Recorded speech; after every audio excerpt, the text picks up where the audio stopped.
I just want to say a shout out for the Master Gardener program. Again, it's just really exciting to be part of this. And again, I love to nerd out with fellow nerds. So I appreciate the opportunity. I talk really fast, so I'm sorry, it's my nervous tick. But if you want, for whatever reason, want to follow me on any of my social media, I'm the Frozen Plant Guy. Facebook is all plant stuff, and then Instagram and TikTok. I do a little bit of advocacy as well. May not be for everybody, but I nerd out on all those channels. So feel free if you want to follow that. I share all my plant knowledge on those channels. So, ooh, maybe. Oh, there we go. I was a 10-year Air Force veteran, and every briefing they ever taught us was, hey, you need to talk about what you're going to talk about it, and then cover what you just talked about in a briefing. So that's what we're going to do here. So I'm going to give you a brief introduction about myself, my perspective. Yep. Oh, so you're going to turn down the lights, Emily? Oh, I'm afraid I'm going to mess it up. We'll get that here in just a moment. So, hang on. Absolutely. Let's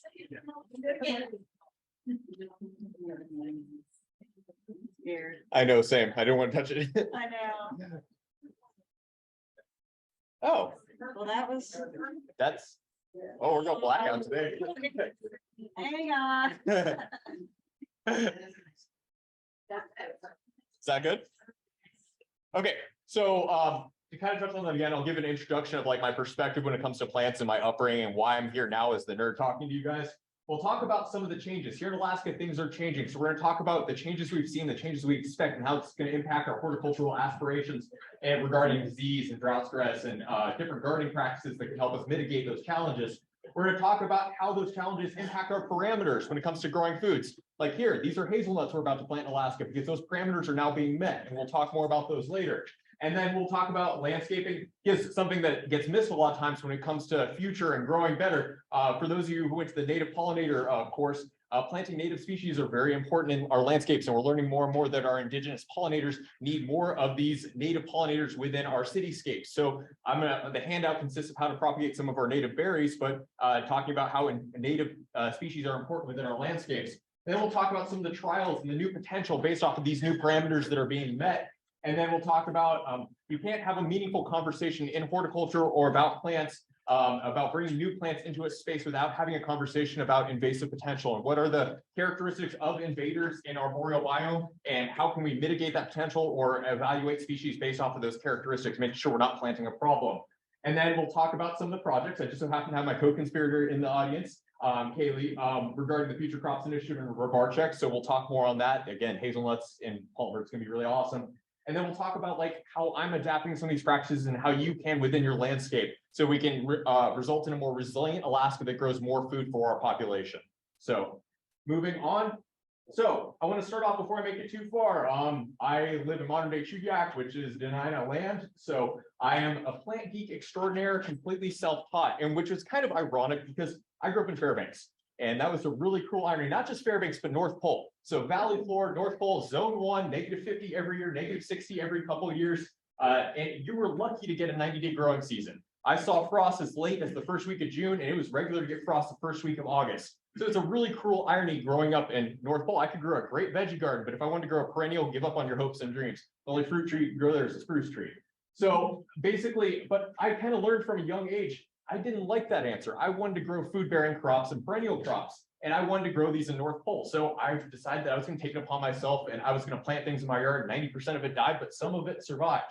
Well, after high school, I graduated in 2010 from North Pole High School, and I shipped off to the Air Force, but my plant passion followed me. I grew a tomato garden in Qatar. I grew so many cucumbers in North Dakota that I was literally playing ding dong ditch with Walmart bags of cucumbers.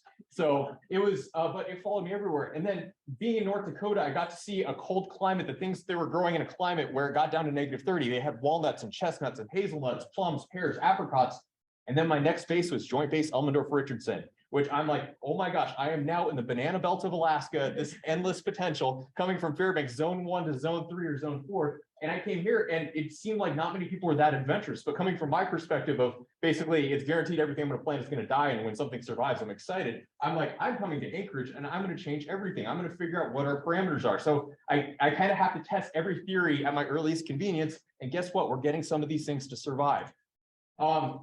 So when I bought my property in Shugiak, it's 1,100 feet up Bear Mountain. So it's actually a unique zone 5B, 6A microclimate. So I pick Rainier sweet cherries off my tree, and I have Lappin sweet cherries. I have walnuts and chestnuts growing there. Not ripening yet, they're still young. But those are some of the experiments I'm trialing in my own personal food forest.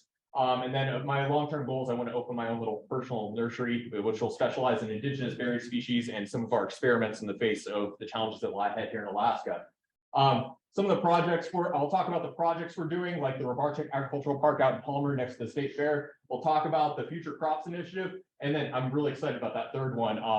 One of the editors of the Arnoldia magazine, which is owned by the Arnold Arboretum, wants us to write articles regarding some of the plant ventures here in Alaska. And they're owned by Harvard. So I'm pretty stoked about that. And then in the end, we're going to talk about the goals, the goal being bringing every Alaskan to the conversation of food security, because we've seen in recent years what happens when there are upsets in our logistical system and how our shelves go empty before anybody else's. So we need to bring everybody to that conversation, whether that's backyard gardening, whether it's supporting Alaska producers or community gardens, or learning more about foraging within our landscape, bringing every person to that conversation.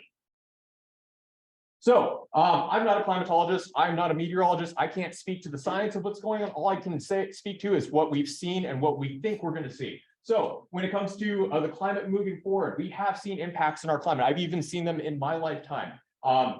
When it comes to winter, our snowpack isn't always as reliable as it used to be. And up in Fairbanks, that was the one blessing in Fairbanks that I don't think people take for granted, or that people take for granted. It's snowpack. People don't realize how much of an insulator snowpack is and how many things you can get to survive based off the snowpack. And arguably, it's easier to get an apple tree to survive in Fairbanks with snowpack than it is in Palmer with the snow cover blowing off and then having your Chinooks, your freeze thaws.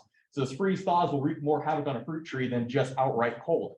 And then things we've seen, even in Fairbanks, my parents don't see -60 anymore. It's very rare. -50 is fairly rare, and usually -40s are about where they bottom out. As a kid, that was not the case. Is that still going to be the case going forward? I don't know. But that's one of those things where I'm starting to get a lot of zone 3 things to survive in my parents' yard when I was a kid, they didn't. So it's opening up parameters, even in zone 1 North Pole. They may be kind of a zone 2 nowadays. Wow, look at them moving up in the world. Summer. So summer is something else that's actually really big when it comes to growing plants, because people focus on these zones. Oh, zone 3, I can grow it. Well, zone 3 is just the bottom level of information that you need when it comes to evaluating a plant, whether you can grow it in the state of Alaska or not. Because I have a zone 5 Stella sweet cherry that survives better than a zone 2 cherry plum. And a lot has to do with adaptability and whether it hardens off. Because you can have the hardiest zone 1 apple on the planet. If it doesn't harden off in the fall, it's a dead apple. It doesn't matter how, it'll be dead at 20 degrees because it didn't acclimate for the winter. So summer is a very important piece. Up in Fairbanks, they have these glorious warm summers, which do a great job of hardening off new growth and ripening fruit. Here in South Central, our summers are a hot mess when it comes to, like last year where it started off hot and dry and then it didn't stop raining until it snowed. Summer is not, things are changing with our summer, and summer is arguably one of the biggest factors when it comes to whether you get something to survive and whether something actually hardens off properly. So two of the biggest factors when it comes to summer are your growing season. We know that we have a short growing season, but we're starting to see where it's getting longer in the fall. We're starting to get nuts to ripen here in Alaska because it's not freezing as hard as early in the season. And like, I think it was 2018, I didn't get my first frost of the house until October 28th, which just blew every record out of the water. That blew my mind. But that shows the possibility that I probably could have ripened a Honeycrisp apple that year because it did not freeze and it would have just continued to develop. Probably wouldn't have been the sweetest one, but it would have probably ripened. And then something that a lot of people don't realize is your growing degree days. This is a very important factor when it comes to ripening crops. So growing degree days, what that is, calculations based off of a baseline where a plant will start growing. Something like barley, that may be something where it's like 32 or 40 degrees, or something like corn where a warm season crop, it's 50 degrees. And what it does is each day, whatever the high temperature is, let's say your temperature that day is 62 degrees, that was that high. What they do is they subtract 50 degrees from 62, which is 12. And then that's the growing degree days you accumulate for that day above 50 degrees. And then you add that up through the season. For something like corn, you want roughly 12 to 1500 growing degree days above 50 degrees for something like that to ripen. Up in Fairbanks, it's common to get over 1,000. In Anchorage, historically speaking, we didn't get, it was between 750 and 1,000. This last year, before it didn't stop raining, we were already at almost 1,300 growing degree days above 50. So we're starting to get within the realm that we could have, if it would have actually stopped raining at some point, we actually could have ripened things like corn and tomatoes, because that was a summer heat that really isn't something that's to be expected here in South Central Alaska. For those of us who were here in 2019, that summer blew every record out of the water when it came to growing degree days. I think we could have ripened a black walnut in Anchorage that year. So it just goes to show that the growing degree days, some models suggest that the average will be what Fairbanks gets now with 1,000 to 1,200. Will that happen? We'll see. But we can start planting for that and experimenting with that and figuring out what we can ripen and figure out microclimates, because you can also utilize microclimates to help push those bounds. And we'll talk about that more here soon. And then Alaska, the weather is always extreme. And we saw last year where it was a light switch in the middle of July from dry to wet. That's the thing. Extremes will become the name of the game. And so we have to become more diverse with what we're planting and more resilient to how we're planting, because Alaska will always have the final say and things will always be crazy here. So becoming more resilient in the face of the extremes that lie ahead. So how does that impact our parameters? I already alluded to that a little bit, but by getting a longer growing season, most gardeners will understand that that means we can ripen more things that we historically couldn't, or things that we should have been able to grow or ripen will now be an opportunity or something that's worth experimenting with, or something we can push the bounds with. In growing degree days, I grew corn. I grew a 6-foot stand of corn every year in Fairbanks. I couldn't grow a plum tree to save my life, but I could grow a 6-foot stand of corn easily, which is something that is remarkable outside of a greenhouse, just out in the open, which is something most Alaskans can't do. That could be something that's viable in the future here in South Central. But we'll find out as time goes on. Snowpack is one of the hardest ones, because we saw between 2013 to 2016 where we did not maintain a significant snowpack through the winter here in Alaska, and it wreaked havoc. You go talk to the apple orchards out in the valley where the snow cover would blow off or would melt. You get a shoot up to 50 degrees and then drop down to -10. People were losing apple trees left and right. There was actually a couple of years where apple grafters out there, they were only grafting their apples onto Siberian crabapple because all the hybrids weren't surviving the freeze thaws. And there was no mulch, there was no winter, there was no snowpack to keep these trees alive. So apple trees that would have survived in Fairbanks were dying in Palmer, newly planted, because of the freeze thaws. Snowpack is a hidden gem when it comes to horticulture, especially perennial horticulture here in the Great North. Something we're starting to see. What people don't realize, people think of Alaska, we're wet, we're green, we're lush. We don't get a whole lot of precipitation. Our saving grace is the fact that our water is frozen for 6 to 7 months of the year. We only average a couple inches more than like Los Angeles, California on an annual basis when you melt down our snow and add our rain. And even though it rains a lot of days, it doesn't add up to a whole lot. And the Ice Age wasn't very considerate to this region. It took all the topsoil and dumped it into the Pacific Ocean. So most of South Central Alaska sits on glacial till and a couple inches of topsoil. So it dries out very quickly. So now that we're getting those warmer days and the rain is more infrequent or inconsistent, we're starting to run into drought stress issues, something that agriculture has run into for a while. It's something that we're starting to see the impacts on trees. And I just quick shout out this tree right here. Does anybody have a guess what this is? Isaac, you're not allowed to answer. Anybody? Nope. Juglin's nigra. Does anybody know what that is? That's a black walnut, and that's in Midtown Anchorage. So I was really excited back in 2020 because actually somebody posted on Alaska plant identification page of Deb, you remember that one? And they're like, what's this weird fruit growing in our backyard? And I was like, oh, it's a manchurian walnut. There's no way. There's black walnuts can't grow here in South Central. And I sent pictures to my horticultural buddy in North Dakota, and he's like, you realize that's a black walnut? And my jaw dropped. But the thing is that's something that you talk with any of the old time gardeners here, you can't grow black walnut. We don't get enough growing degree days for them to harden off their new growth. Well, we're reaching that point where, mind you, this is a very favorable microclimate. This is a townhouse in East Anchorage, not far from Chester Creek, not far from the Seward Highway, south side of the house, about 5 feet off the house. So there's a microclimate that exists there that maybe this tree wouldn't have survived out in the open. But now that microclimate is enough. And this really illustrates the point of how microclimates can make a difference, especially now as things are changing. We can start getting things to grow in those microclimates. And then as things adjust, once we get a hot summer like 2019, I'm going to go back to them, see if I can get some of the seeds. We're going to grow seedlings and we're going to figure out what other parameters exist. Maybe they'll grow out in the open field. Maybe they need a favorable microclimate, but we'll find out. But I'm sorry, I nerded out really crazy when I discovered black walnut growing in Anchorage. So I jumped over microclimates, but we'll talk about that more later. Potential pests and diseases. We're seeing more of these move in, and that's something just through a globalized society and a globalized economy, things will move around. But like fruit, something that has recently moved up into like the Dakotas, it's called spotted wing Drosophila, and it's a fruit fly that actually it lays its eggs, and you have larvae that burrow into fresh fruit, soft fruits like your cherries or your grapes. It's actually spoiling a bunch of fruits down in the lower 48, and they're having to spray them every like 8 days, I think, to actually sequester the spotted wing Drosophila. That's something that as time goes on, that may become a possibility up here in Alaska. I don't know, but that's one of those things that we're going to have to start monitoring for some of these things, because whether it's moving up through people just moving commodities or whether it's climate induced, we're going to start running into more pests and diseases, and it's something we actually going to have to watch out for, because those cold winters that maybe kept them in check, maybe won't keep them in check in the future. So it's things that we all have to watch out for. So something talking about future food, growing future food, something that a lot of people don't think of, but I think is equally important, and I alluded to earlier, is growing native species. Because these are the species that have grown here for thousands of years, and they're probably the most adapted to this climate, and they're probably going to continue to adapt, or at least be fairly well adapted to this climate. And we're learning more and more about the impacts that our landscapes, especially in urban environments, can have on native pollinators and native species. And we hear about the declines of native pollinators. I think that's the perfect reason to plant our lovely, beautiful species, native species. Like these right here, the handouts went out. Those are all explaining how to grow our native berry species from seed. Like this right here, these are all huckleberry seedlings from Girdwood. I started these in November. I stratified the seeds. I picked the berries along Crow Pass Road. I stratified them according to those instructions on your sheet. And this one is probably about 3.5, 4 inches tall and just pushing out now. It was honestly, the only problem with it was it took time.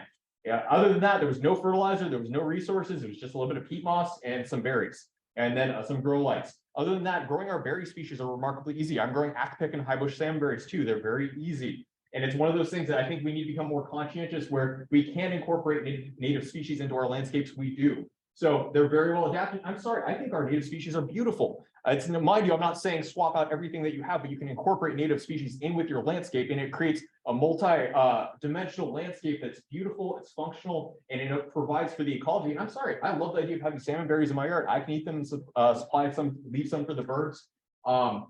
Mind you, that this little salmonberry seedling from last year, that thing will probably sucker like crazy. So just be prepared for that, because it's a thicket species. But it's one of those where we can incorporate our native species into the landscape, and it adds value to everybody and everything. Of course, regarding planting our native species, it may also, again, I don't think anybody's going to grow enough salmon berries in their yard to completely eliminate the need to go pick them in the wild, but it does supplement that.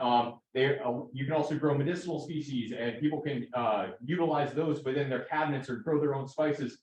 There's a lot of indigenous knowledge when it comes to our native species, where we can propagate them and grow them in our yards, so there's less strain on wild stands, so people aren't over harvesting wild stands. And yeah, actually, I think I'm forward after that. So I'm really excited about the new trials. And again, we'll talk about invasive potential here in the future. So with the changing parameters that we're discovering here in Alaska, we're having opportunities with possibly growing some, again, talking with Isaac, nut trees. And you may think nut trees are crazy here in Alaska. Like, how is that even possible? Well, that black walnut shows us that it is possible, and that future is here. Something that was not possible 100 years ago. We are within those parameters, especially within favorable microclimates. The longer growing seasons allow these things to ripen. I know there's a large man-tree walnut up in the hills above Fairbanks, but it does not adequately fill its walnuts because the season's too short. Even though their summers are warmer, it just does not have the last couple of weeks it needs to fill the walnuts adequately. Well, this is a seedling from an Anchorage tree. So those couple extra weeks that we're getting in the fall are enough for these things to ripen in Anchorage, but not necessarily Fairbanks. But in 50 years, these things may ripen reliably in Fairbanks as well, just depending on if they can squeeze out a couple more weeks above freezing in the fall, or at least without getting super cold. The added growing degree days and the added length of the growing season also helps you harden off new growth. A lot of people assume that a lot of these trees aren't hardy, but how many times do these trees not survive because they didn't fully go dormant? You look at a temperate species like a sweet cherry, Prunus avium. This species, it's native to Germany, native to England, where they have nice long falls. It's nice. It doesn't get abruptly cold. It just gradually gets cooler. So these trees have all the time in the world to harden off their new growth. They can grow and just kind of lackadaisical, just chill and like, oh, I'm thinking about going dormant, but because there's no urgency there. Well, here in Alaska, it's like the end of October. It's like a gamble any day of the week that you have the first cold front of the season and it drops like right down to zero. And these sweet cherries typically aren't acclimated for that. So but having a longer growing season or having a warmer growing season, it helps these trees harden off, and then you can use different rootstocks and things like that to potentially get them to survive. It also allows for ripening. So you get those longer seasons. It allows, people are starting to almost ripen Honeycrisp apple. We're not quite there yet. People are picking Honeycrisp apples off their trees in Palmer while still in their quasi-edible for like a slaw, but they're not sweet yet. But as we get warmer, longer summers, that may be a viable thing in the future. Something that back at the turn of the century, they deemed that you couldn't grow anything more than a crab apple in the Matsu. And now people are growing Zestar apples, which is a Minnesota apple, and that's one of the mid-season apples. So it goes to show that it's going to open up new potential when it comes to fruits and nuts and things we can grow. Also, depending on, like I have, like this The last couple of years have been a little bit on the colder side because of the La Nina influence, but realistically, like between 2013 and 2016, we really didn't get that cold. A lot of people didn't get below -15, -20, which opens up parameters that maybe didn't exist before. So people are getting things to survive. And it's not necessarily because like a black walnut, when you plant it, it's most vulnerable when it's young, but you get a couple of years to get established, it's going to be harder to those extreme events down the road. So by having less frequent extreme weather events, it allows you to sometimes get some of these more established, and then it can survive that one fluke event that does come through. And then also when it comes to you get less cold extremes, it allows for more survival because other than the roots of a tree, the second the other weakest part of a tree is the flower buds, or least hardy part. So you get a cold event, the flower buds are the first thing to go. And then again, extremes are always to be expected. Some of the variables to consider when trying. So if you're trying new plants, some of the things that I like to consider are the seed source and the origin. This is a classic example. Part of the Future Crops Initiative, these are hybrid hazelnuts from Forest, North Dakota. So these are crosses between Corylus avellana and Corylus americana. So these are a cross between like your European filbert, which is what they grow in the Willamette Valley of Oregon. It's what they make Nutella out of. And then your Corylus americana, your American hazelnut, is a shrub that grows on the prairies. The shells are really thick, but they're extremely hardy and they're resistant to an endemic pathogen called Eastern filbert blight, which will absolutely kill any European filbert. Well, in North Dakota, they started taking these hybrids, planting them, and North Dakota killed most of them. A couple survived. So Dan with Riverbend hazelnuts started crossing them with wild type American hazelnuts in that region, in that bioregion. And 30 years later, he has a whole strain of hybrid hazelnuts that survive down below -35 degrees. They ripen early. Some of these are from parents that ripen in August in North Dakota, which would be September here, at least in theory, if that translates well. And then they'll be resistant to the filbert blight, and they will in theory be hardy to our conditions. So when it comes to planting something new, if you want to try planting a nut, if you want to try planting some sort of fruit, the seed source is really important. You want to know, does the climate roughly match up with what we have? You don't want to, if I'm planting a black walnut, I don't want to go buy one from California and plant it here when it's never seen a cold day in its life. I'm going to go to the far north extreme of where they grow right now. Let's say Manitoba, if you can legally get them from Canada. And I'm going to go get a bunch of seeds and plant them out and let Alaska weed out the winters. That's how you select new cultivars and pushing the bounds further north. Because there's some black walnuts that survive down to zone 2. Rootstock. Rootstock is another really important piece because people, for the longest time, sweet cherries aren't hardy here. Well, we're discovering that the sweet cherries aren't necessarily the problem. It's not that they're not hardy, it's that they never go dormant. Again, in Europe, they have those long, mild falls. They have all the time in the world to harden off. Well, here they don't have enough time, and on typical European rootstocks like your Gisela 5 or your Mazard, they don't have enough time on those rootstocks. They basically don't take the meteorological cues around them to go dormant. So the trees are basically caught with their pants down when the first cold front of the season goes through. Well, we're discovering, like with the sweet cherry, there's a Russian rootstock called Crimps 5, which has Mongolian cherry in its lineage. What it does is it induces earlier dormancy in the tree. It has a genetic marker because of its lineage. It tells the tree to go dormant 3 weeks earlier than any of the European rootstocks. What's that called again? Crimps 5. Yeah. Crimps 5, Krymsk 5. So Crimps 5, or you can graft it on the Prunus machi, which is one of our native choke cherries. But you may run into some incompatibility with that. But rootstocks make a big difference. You can have an apple, you could have literally a Zestar apple, which is fully hardy in our region, but if it's on like a bud series rootstock, it may not survive in Palmer without snow cover. But you put that same Zestar apple on like a Renetka rootstock or a Dalgo rootstock or a Bocata rootstock, it'll survive just fine. The roots actually will dictate not only the size of the tree and like the shape, like the overall like resistance of the tree to climatic pressures, but it also helps trees adapt to our northern climate. So you have to find northern adapted rootstocks if you're going to push the balance with new cultivars. You may have a zone 5 plum, but if you want to try pushing it, make sure it's on a hardy rootstock, and then it's worth trialing, because at least at that point, you know the roots are going to tell the tree to go dormant, and then Alaska will determine whether it's hardy or not. But it's something to consider when you're pushing the balance. And then again, microclimate, I cannot hit that point enough.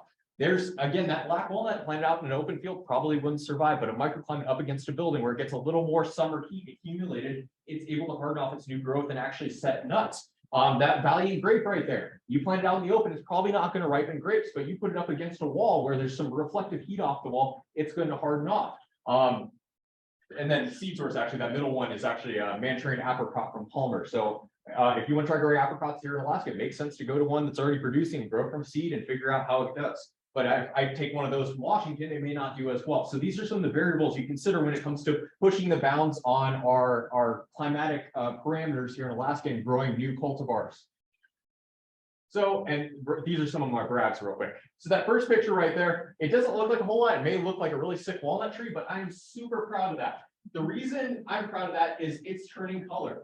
What that tells me is it is acclimated enough to Alaska's conditions that it actually chose to go dormant in the fall. That is Juglans regio, which is an English walnut. This is its second year in Chukiak. It died back a little bit last year, but it didn't even try to harden off. The snow stripped the green leaves off last year. It survived. It set suckers up. It went dormant this last fall. That's the kind of thing, and it's from a Russian walnut lineage. So it's Juglans regia, but an inland ecotype from Western Russia. So I'm like, okay, well, hey, that's an ecotype that may do well here. I'm going to plant a bunch of those out. Well, it went dormant. I have a Carpathian walnut next to it, which is said to be another hardy strain of Juglans regia. It didn't go dormant at all. It was fully green its second year. So there's adaptability even within the same species. So seedlings, even amongst seedlings, there will be variability. So finding the far extreme that matches your climate, planting a bunch of seeds, you may find one out of the batch that survives.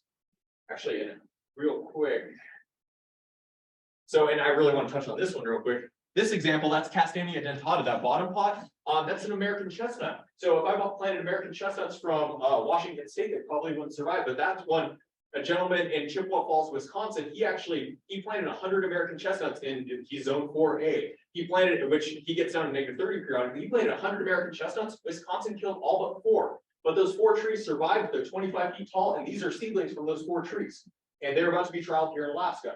So it goes to show that you planting out a bunch of seedlings, a bunch of them probably won't survive. But if you can find the far extreme of those parameters that are close to yours and plant out a bunch of seedlings based off of just variability from individuals, you may find 1 or 2 that's adapted. That's how we push the balance. Sorry, I had to talk on that real quick. So Juglans regius, that one I have a lot of promise. None of my other Juglans regia actually even remotely went dormant. This middle one, the reason we have flats of hazelnuts, those are ripe hazelnuts in South Anchorage. So Corliss cornuta, also known as your beak hazelnut, it's a wild type hazelnut from the northern prairies, grows throughout the eastern United States. Those are fully ripe at the end of August, early September. So it goes to show that hazelnuts are not just a pipe dream here in southern Alaska. That is a potential, and that hence why we're going to be planting a bunch of these in Palmer. And then that's one of my goofy graphs over there. That one right there, we've all seen the beautiful Amber choke cherries, Crinus machi, which have the bronze bark and they're people's front yards. Well, that's a Stella sweet cherry. I grafted on top of it. You mean your choke cherries, your either your Canada Red or your Maydays, you can actually graft plums onto those. So you can actually make them useful. They're not just that invasive species growing in your yard. You can actually graft onto them and make food out of them. So you just have to maintain a couple of nurse branches, but I can talk to you guys about that later. So I'm talking about planting all these new native, or all these species that are not native to Alaska. You cannot have a meaningful conversation about horticulture and planting new species in a bioregion without having a meaningful dialogue about invasive potential. All the invasive species that have showed up were well-intentioned plant people in the past. So we're trying to learn from that and keep that from happening in the future. And I don't know why I put blackberries on there. Blackberries will never be invasive in Alaska, but I'm just proud of those. I'm growing those in my yard of Chukiak. But we talk about we all need to be stewards of our landscape. It doesn't mean that we have to fear the unknown and fear non-native species within our landscapes, but it means we need to be conscientious of what we're planting and making meaningful impacts within our landscape and making sure that everything we do has a reason and we evaluate that reason, making sure we are not becoming that problem. Like I probably won't plant Japanese knotweed because I don't want to unleash that problem in our landscape.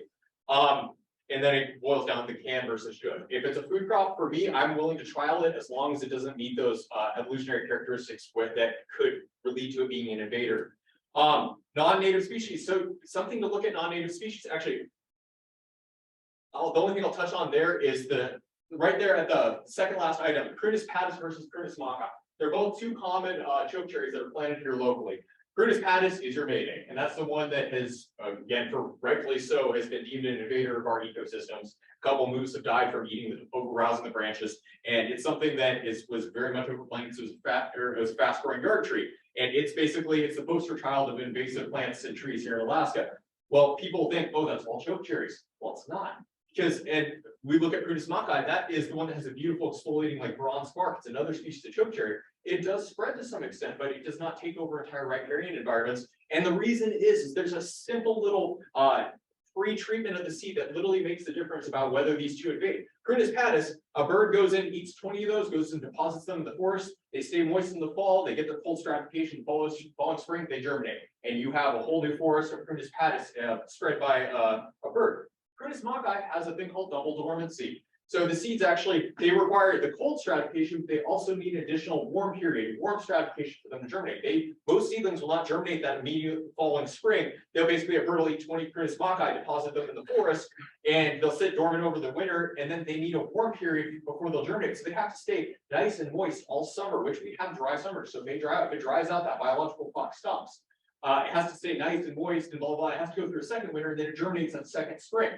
Basically the stars have to align. It has to fall in the perfect spot for Prunus machi to truly start growing. So that's why you don't see it invading all of our ecosystems. It has double dormancy.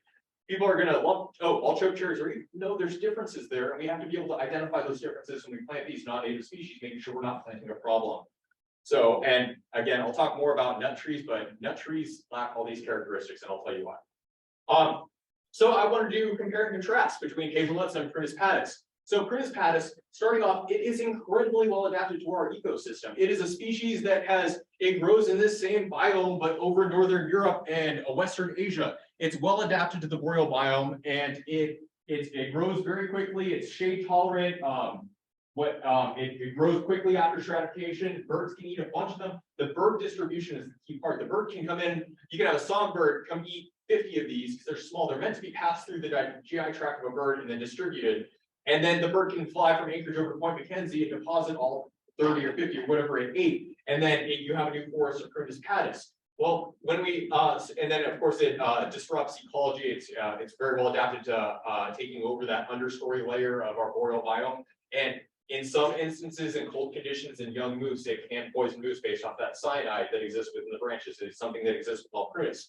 Well, hazelnuts, we are pushing the bounds of where hazelnuts can grow. This isn't something that's perfectly well adapted here. We have to find like the perfect spot for these things to grow. If one of these gets planted in the forest, it's probably not going to do a whole lot. It needs a favorable microclimate. It needs additional heat accumulated. It needs a sunny exposure for it to produce any hazelnuts. It also produces a smaller crop. It doesn't produce a European bird tree. You're looking at thousands of fruits per tree that are readily eaten by birds. Hazelnuts, you're looking at a couple hundred, and you can't have, there's not a chickadee that's going to come up and swallow a bunch of hazelnuts whole and go deposit them on Point McKenzie. So you lose that ability for bird distribution. The bird distribution is really the key to the success of the Prunus patus and its invasion of our ecosystem. The hazelnuts, then you rely on rodents to distribute them, or maybe an overzealous stellar jay or a gray jay, which means that you limit the distribution. And the gray jay can't just swallow a bunch of them and go deposit them. He'll go stash a couple in the wood line next to you. So instead of going 20 miles that way and distributing Prunus patus, you may end up with one hazelnut that shows up on the edge of the field. And if it does show up, it's readily browsed by moose because it's related to birch and alders. It's actually preferred browse down in the upper Midwest. So it can be browsed, it's no danger to the ecosystem, and it would have to be planted in literally the most perfect microclimate for it to even produce nuts. So is there a potential on hazelnut to show up? Yes, just like Prunus machi, you can have one show up on the edge of the field, but you're limiting the distribution, the numbers, and the distance, which it makes it something you can control. So this is something you have to evaluate. When you're planting a non-native species, does it exhibit the invasive characteristics of our successful invaders? Carragana is another one that invades really successfully. It produces a bunch of small seeds that are readily distributed. Hazelnuts, walnuts, they're not the case. Even something like cherries. These choke cherries are successfully invaded because a songbird can come in and eat a bunch of them. But something like your Evans sour cherry, it requires the same cold treatment, but you don't have a chickadee that can come eat whole Evans sour cherries. Maybe he'll pick at it. Maybe he'll eat one or two, but he can't just come in and eat 20 of them and then go deposit them. That's why you don't have Prunus thoracis or your sour cherries invading. Larger fruit inhibits the ability of birds to go distribute a bunch of them everywhere. So that's something that something you can look at. Larger fruits or larger nuts limit distribution. So that's a characteristic you can look for in keeping it from invading ecosystems. So this is my excitement, and again, I'm really glad Kaylee is here. Future Crops Initiative. So on the right hand side, actually, and we'll talk more on this. I'd like to think it was one of those walnuts, but I know it was one of the bunch. I picked ripe Junklin's Manchurica in South Anchorage last year, and this is one of them. I have 3 of them growing right now. So Alaskan grown walnut from an Alaskan grown walnut tree. So really exciting. But the Future Crops Initiative, basically it's a partnership between, my nerdy self and the Matthews Experiment Farm and UAF. And what we're going to do is, for the longest time, we've relied on other cold regions of the world to breed or to select our hardy fruits or our hardy nuts, things that we're trialing here in Alaska. Or we're going to change that. We're going to take the reins and we're going to start breeding these selections here in the state of Alaska. We're going to start breeding new crops, new fruits, new berries, and just anything we can regarding crops here in Alaska. We're going to start that here. We're going to start it with these hazelnuts. So we just went in and we looked at over a space to see where we're gonna plant. Our goal is to plant 100 or 150 of these hazelnuts at the Matanuska Experiment Farm this summer. And then the goal is to eventually expand to different fruits and nuts and start figuring out what our parameters are. Because a lot of people we're starting to realize that our parameters aren't the same as they were 100 years ago. What are they now? What can we grow? And we can't rely on Canada or Minnesota to be breeding our cultivars anymore. We need to take the reins there. We're going to start selecting plums and apricots. At least this is my goal. And so our goal long term is to start selecting Alaska hardy cultivars that allow us to diversify our food crops and eat, whether it's backyard growers or whether it's commercial growers, so we can grow more food in Alaska by Alaskans.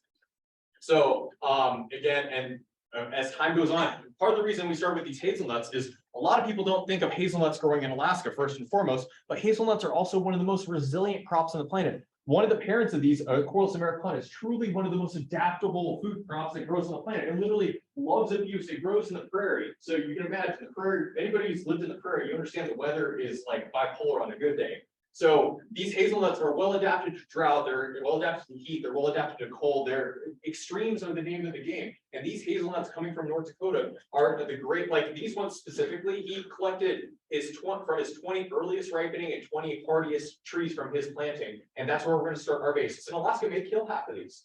But for the other half that survive, then we can grow them out and then figure out, okay, well, these nuts are good, these are not. Let's make this cross. We can start those. And then we have pure American hazelnuts from Prairie Provinces, Canada, Zone 2. We're going to start crossing them in there. We're going to figure out, my goal is within 30 to 40 years, we will have selections of Alaskan grown hazelnuts that we can then propagate and then distribute to other Alaskan growers. So at least that's the goal. Probably a little lofty, but I think we can do it.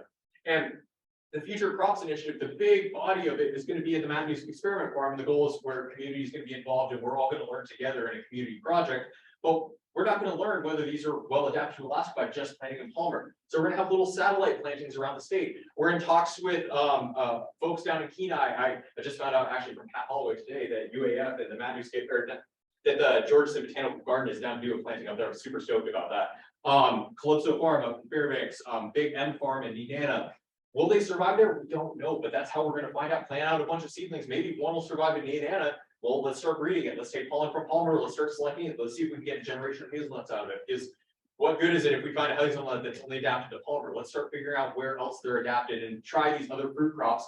And then we can kind of eventually begin to picture together what this looks like in the cultivars that can be grown in different regions of Alaska, because Alaska is a land of different climates and microclimates. Even Anchorage and Matsu, it bounds with microclimates. So what works for one person may not work for the other. So let's, by expanding broadening our horizons and trialing in different locations, it gives us a more accurate depiction of what our parameters are and what we can grow throughout the state of Alaska. Again, pursuing food security.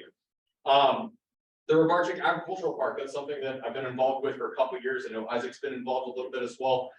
It's one of the old farms from the 1930s in Palmer. Ray Robarchik came from Minnesota, and basically the land, after he passed, the land ended up going fallow. It's right next to the state fair. It's owned by the state fair. Well, their goal is to convert it into the past, present, future of agriculture in Alaska. So talk about a lot of the history of the Colony Project, and like they have the farmhouse, and then they have modern agricultural like fields, and they're planting rhodiola, and then we're planting a food forest, and we're trying to work with both inspiration from indigenous practices and stewardship, along with principles of permaculture and regenerative agriculture, while growing experimental crops. So Robarchik is going to it's kind of an experiment. They have food forest projects going on around the globe. Just not many of them down here in Alaska, so we don't know what our parameters are, and we're going to kind of figure that out as we go. But it's a fun project. We get involved. We build a bunch of food culture mounds to see how those work. And it's exciting because we're also planting some of the hazelnuts on that side. So we're going to be kind of figure out, we're going to be learning about some of the parameters. And like my American chestnuts I showed you, those probably can't be planted at the Matanuska Experiment Farm. The soil's too bare and it's not ready for chestnuts. Well, we have sites at the Robarchik where we can plant those American chestnuts and start evaluating whether they are adaptable to our climate or not. And then finally, the Arnoldia magazine, I'm really excited about that one because interacting with one of the curators on Instagram, he loves all the plant ventures I post out there when it comes to, I post all about the hazelnuts and the blueberries and the ackpick and the salmon berries. And he basically reached out, he's like, well, I love your zone denial. I love the fact that you won't take the fact that Alaska wants to kill all your plants. I'm like, yes, absolutely. I refuse to accept no. He's like, I love your zone denial. How would you feel about writing articles for Arnoldia? And so I'm like, I'm super stoked about that one because again, we can share our ventures. of Alaskan plants with the bigger field of horticulture. So we're inspiring bigger projects, bigger people than this. So I'm really excited about that. Again, so I love that one. So when we talk about like how we're adapting, so we know that drought stress is going to be a thing. We know heat stress may or may not be a thing, but again, more growing degree days accumulates more evaporation, so we're losing moisture in our soils. So some of the things I'm doing within my property is, again, when you plant a tree, goodness, make sure you plant it properly. If it's in a pot, make sure to unravel the roots, make sure to plant it properly, use native soil, don't amend your soil. Make sure if it's in some sort of basket or cloth, make sure to remove that, fan the roots out, make sure, oh my gosh, I see this so often, it gives me anxiety. The root flare is above the ground, it needs to breathe. There's a gaseous exchange that happens there. If you cover that up, it starts suffocating the tree slowly. And for the love of goodness, if those mulch volcanoes make me want to fight people. When you have the big mound of mulch going up the tree, because you are suffocating the tree. So when you mulch is very important, but you mulch in a donut around the tree and leave the flare exposed. So if we're going to push the bounds of growing trees in Alaska, make sure you're planting it right, because you're setting yourself behind if you're not planting the tree correctly. But mulching, something that is in the past, the soils were too cold. Mulching did not make any sense on large scale because the mulch would insulate the soil, would delay the spring thaw, and it would keep trees from actually breaking dormancy or crops from breaking dormancy. Well, we're starting to realize that mulch is not only is it important for protecting the mycorrhizal network that exists in the soil. Mycorrhizae, we're discovering that our boreal forest is literally built on the back of fungi. There's literally an interconnected network between all the tree roots of different species of fungi and transfers of carbohydrates from plants versus extracting micronutrients within the soil, making them bioavailable to the trees. Mycorrhizal literally drives our forests around the world. We're realizing if you want to plant a tree, inoculate it with the mycorrhizal fungi or use forest stuff and mulch your tree. Take care of your tree because that mulch will actually not only, because there's this notion that mulch is going to attract vermin, it's going to attract voles, things like that.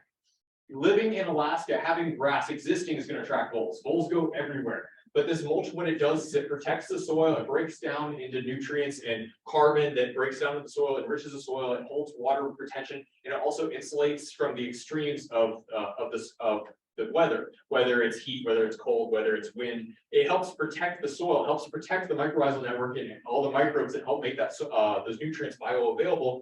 And like something that's important, again, if our snowpack is less reliable in the future for our fruit trees, having mulch on the ground is really important for helping keeping that soil insulated and frozen in the winter versus the freeze thaw, which wreaks havoc on the trees. I'm not a big fan of tilling. I understand that tilling has its place, but understanding that more tilling in the future may result in more evaporation of our soil, so just be something aware of.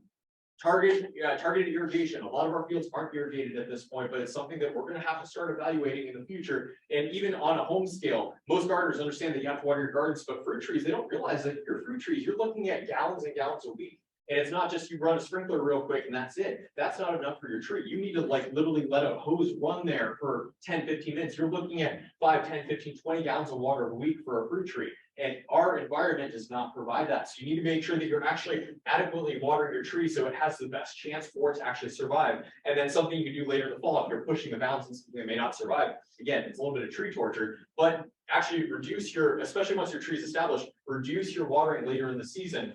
And what that does is it forces the tree to get a little stressed and go dormant, which can actually help with survival. That's how I get my sweet cherries to survive. I just torture them and fall in the water. And then when it comes to, again, microclimates, finding those microclimates can literally be the difference whether something is successful or not. Reflective heat off of the wall, you can grow grapes, you can potentially grow hazelnuts or walnuts. Finding microclimates underneath the snow, those blackberries I showed you. Does anybody have a guess as to how hardy those blackberries are? Any zone? 6, 5. Going. You going? 8. Those blackberries are zone 8. And the funny thing is that the gentleman that I discovered them from, he grows them in zone 3 interior of Alaska. And the reason he's able to grow them is he gets a reliable snow cover. And that snow is one of the greatest insulators on the planet. That snow literally underneath, he's actually monitored the weather where his blackberries are. They start getting damaged at 14 degrees Fahrenheit. So if he doesn't build a snow cover before 14 degrees, it starts dying back. And by 10 degrees, the cane above the ground is dead. But by having snow cover on, he'll mulch it maybe a little bit if the snow doesn't come, but otherwise he just lets the snow do the work. And he's able to survive. And it survived. The temperature above the snow hit -42 degrees, and his zone 8 blackberries survive underneath. He picked 4 pounds of blackberries off of it that year. He had enough that he was able to bring it down to double shovel, and they made a batch of blackberry apple cider based off of his Alaskan grown blackberries. So it's not just reflective off the walls and microclimates that exist there, but it's microclimates that exist along the ground. That snow is an insulator and help things survive. Having microclimates, having rocks. People don't think about rocks. Something else he discovered up there is he's trying to grow grapes. He wants to have a vineyard. He's from like the Central Valley of California. He wants to grow grapes in Fairbanks, which a lot of people think is a lost cause. He discovered that one of his grapes, for whatever reason, grew like 10 feet long every year, while the rest of them struggled to put on maybe 15 inches of new growth. One grew like 10 feet. He couldn't figure out why. He was like, maybe this cultivar is just super vigorous. He got a bunch more cuttings, planted them out, they didn't do anything. He couldn't figure out why this one was just so happy. So he decided to prune it back and he was going to move it. He went to dig in and big thud because he hit a rock. He went to dig another way, big thud, another rock. He hit the thud, another rock. And then he was like, well, that's interesting. He went and tested the soil temperature. It was 75 degrees. And when he went down to his lower terrace where he was growing his other grapes, it was barely 55. Those rocks can actually make a meaningful impact. Masonry, something that has been done in Europe for thousands of years, where they grow things like Mediterranean fruits like figs and they grow espalier along the wall, olives, things like that. They use the reflective heat off of masonry to get things to ripen and create more of a microclimate, whether it induces earlier blooming, protects from frost, or adds more growing degree days during the season and helps them survive, not only survive the winter, but actually produce fruit. Those rocks in the ground that were just under the surface were just enough to add soil temperature, which then the grapes were super vigorous. So soil temperature is another consideration. If you can warm your soil, there's a lot of times you can push the bounds on what you can actually grow. So to get more vigor out of whatever you're growing. So microclimates, if there's one lesson to be learned from this conversation, it's about utilizing whatever microclimates you have. And what works in one microclimate may not work in the other. So don't accept no from other people whether something grows or not. You have to figure out what variables you can play with and whether you can actually tailor those microclimates. Because again, that black walnut is living proof that if you find the right microclimate, it can happen. So, and then something else, if you want to try new species, new varieties, new cultivars, it's really expensive to buy a 6-foot black walnut when 90% chance it's going to die. So this is something that I know the Alaska Pioneer Fruit Growers Association, I don't have the date because I'm never in and get it, but they have their grafting workshop coming up. If you have never grafted an apple tree, go get involved, go graft an apple. It's surprisingly easy. And if you want to try, let's say you want to try Honeycrisp apple in Fairbanks, are you going to go buy a 6-foot tree when it's probably going to die? Or are you going to graft a little piece that costs you $3? So by learning to propagate your own plants, it makes it very easy. Like these hazelnuts, I bought 7 pounds of these from Dan down in North Dakota, 7 pounds, which equates to 1,400 of them. And it was $150 for the seeds versus if I wanted to, each of these hazelnuts is worth $10 each. So if I wanted to buy, again, just based off the math and the money, it would have cost a lot more to buy plants, but by buying seeds, by taking cuttings, these over here, these cuttings, those are on the top. That's I think pink champagne currant. I think underneath that's black consort, and then these are goji berries from my goji berry. And then down below, I have the Actinidia clomicta, or the Arctic kiwis. They're all super easy to root. With a cold room, a little bit of growth hormone, and just pea moss and perlite, they root readily. And something that you go to a nursery, spend $20, $30. If you want to try growing a goji berry in Fairbanks, why spend the $25, $30 on a plant that may not survive? When you could just go to somebody who has a plant now, ask for a cutting. Obviously, ask, don't just go steal one in public. That's around the clock. And you can propagate it yourself with a little bit of know-how and a little bit of knowledge. It's really easy to propagate. Grafting is so easy. Mind you, wear gloves and make sure you're doing the right things. Grafting your fingers, no fun. It turns out my thumb's not compatible with apricot, you guys. But no, like the first time I ever grafted apples, I got 50% tape, and in that batch, I think it was 99% tape. And that's within a couple of years. Once you have a clean knife that's sanitized and you learn the practice, it's incredibly easy. And guess what? Each of those apple trees, once the graft takes, it costs maybe $3 to graft each of those. Once they grow out for a season, I can sell them for $25 to $30 each. So literally just that graft taking, there's a markup, and you can make money off of it, but it also saves money in the process. So if you're going to push the bounds, do it like a frugal person. Let's save money while we're doing it. Let's not waste money on pushing the bounds. Because we have to expect that some of our experiments will not be successful, but we can lessen the money so we can make more experiments. We can try new things versus planting a single 6-foot black walnut and dying and then declaring the black walnuts won't grow in Alaska. Well, let's plant a bunch of seedlings. Let's get a bunch of seeds from Minnesota to try it. So these are things to consider when it comes to pushing the bounds of what you can grow here, especially as we move forward. And then, so I guess the takeaway, because I'll answer questions after this. So I guess the big takeaway here, my lens here is food security here in the state of Alaska. We know that our shelves have gone empty. Everybody realize how fragile our food infrastructure is here in Alaska. Alaska food producers are trying to produce more. They're trying to market it more. The thing is we all need to come to that conversation. Hopefully these hazelnuts will be a big part of that, but we need every Alaskan to be talking about where is your food coming from, whether this is a backyard garden, because people laugh at backyard gardens, but backyard gardens were what provided most of the fresh vegetables and things in the past here in Alaska. We've done this in the past. We can do this in the future. And if you're not a gardener, knowing what Alaska producers you can go to grow, to go buy food or go get involved with the CSA, or what you can go forage. Moving forward in Alaska, especially with the challenges that lie ahead, whether it's logistically or whether it's climate related, we need to be more secure in our food, localizing our food network here in the state of Alaska. So knowing where your food comes from and how you can grow and how you can share, because I'm sorry, I think that community is a big piece of that. So realistically, the parameters, I think the big at the end, this is the perfect example. Our parameters are shifting. The thing is it's time for us to kind of get out of that old mindset that, okay, it can't grow here. In the words of my good friend Doug Trick, never accept no whether something's going to grow from somebody else or not. If you're willing to kill a couple of plants, try it yourself. This is a walnut from an Alaskan walnut tree. That future that we never thought would arrive, it's here. So let's start experimenting and let's grow more food here in the state of Alaska. So questions?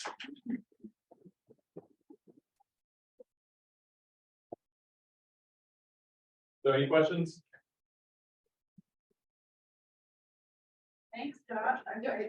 Yeah, I don't know anything about quinoa. Oh, actually fun. I'm actually selecting quinoa right now. Quinoa, so what would you like to know? Well, Yeah, yes. very well. It's actually very well adapted. So as a little bit of a backstory with quinoa, quinoa is I think it's Chenopodium quinoa. It's very closely related to our lamb's quarter. And actually you have to be careful because it'll cross pollinate with lamb's quarter, which may be a neat experiment. But quinoa, it grows up high in the Andes where temperatures don't get above 90 degrees. It doesn't like hot summers, which is perfect for here. The only problem we run into is if it ripens too late in the season, the fall rains can sometimes cause the seed heads to mold. But right now what I did, if you want to grow a bunch of quinoa, there aren't necessary selections for Alaska's conditions. What I did is I bought this rainbow mix of quinoa and planted them out because it's the most genetically diverse quinoa I could find. I planted out a row and then I went through, I think it was early August. There were some that were getting like 8 feet tall. There were some that only got 4 feet tall with a nice condensed head that ripened earlier. I'm like, okay, I don't care about the rest of them. I'm just saving the ones that are early, nice condensed head that ripen early and have qualities that I look for. Save those, I'm gonna replant those seeds. And next year I'm gonna evaluate off the same thing. I'm gonna be looking for early ripening, condensed seed head and the qualities I look for. And basically through attrition, by saving your seeds, replanting them, eventually 10, 15 years down the road, I may end up with a strain of quinoa that is adapted to our conditions and is uniform in its expression of genetics. So that's one of those things. If you want to try something, if you can get them to survive, plant a bunch of genetics and figure out and then start selecting based off of what you're liking. If you like red quinoa, select the red ones and only save those seeds, remove everything else, and then replant those. And you can just, as time goes on, develop a more unified or a more uniform stand.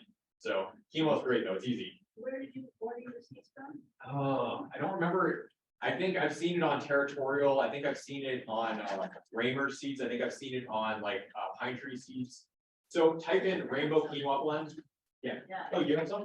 I want to say the Experimental Farm Network. Yeah, Absolutely. they're awesome. I have some, email me.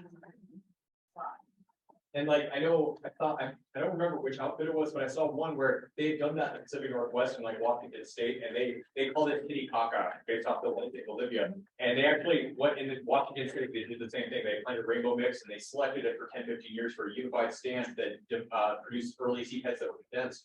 And now they actually have a strain. So that would be even a good launch point where you start there and then again select against Alaska's conditions. Some of those seedlings may not do well. But we don't have a developed cultivar that 100% does great here, but you can start that research. It's actually easy. It's a fun experiment. So does that answer your question? Yeah, thank you. Absolutely.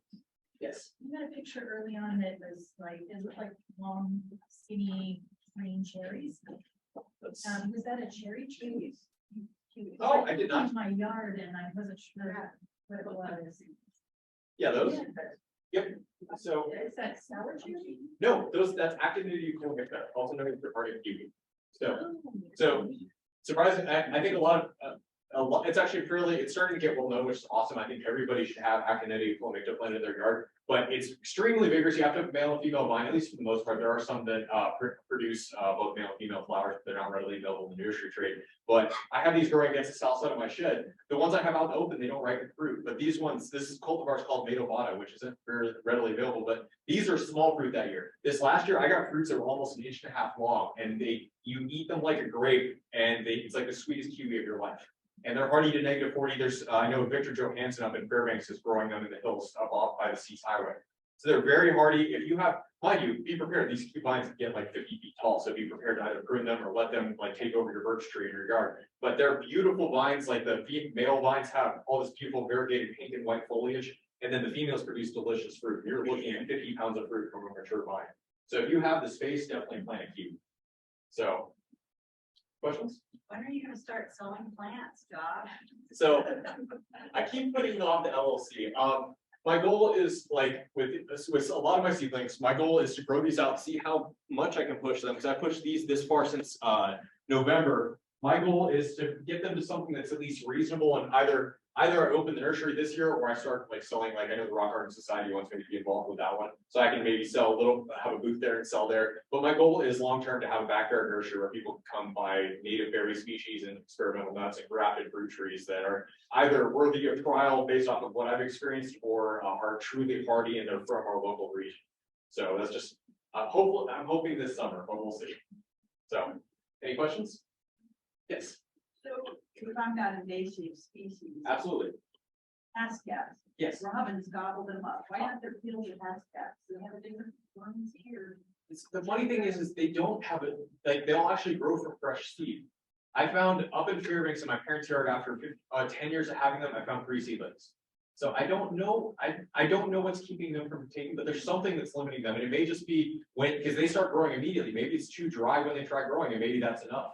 But no, the robins eat them. There should be Haskell forest around my property. Yeah, But- so I've actually heard the PMC talk about that, and I think it was more competition, like the other story and the Kroger story, and just they just can't compete, but that's not all I remember. Oh, that's good to know. Thank you. I didn't know that. I found the 3 seedlings in Fairbanks, and those are the only Haskell seedlings I've ever seen, like on their own.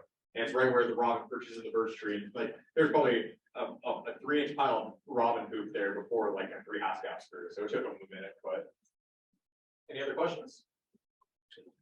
Well, again, I appreciate your guys' time. Thank you so much. Again, go out, grow food, and be the change.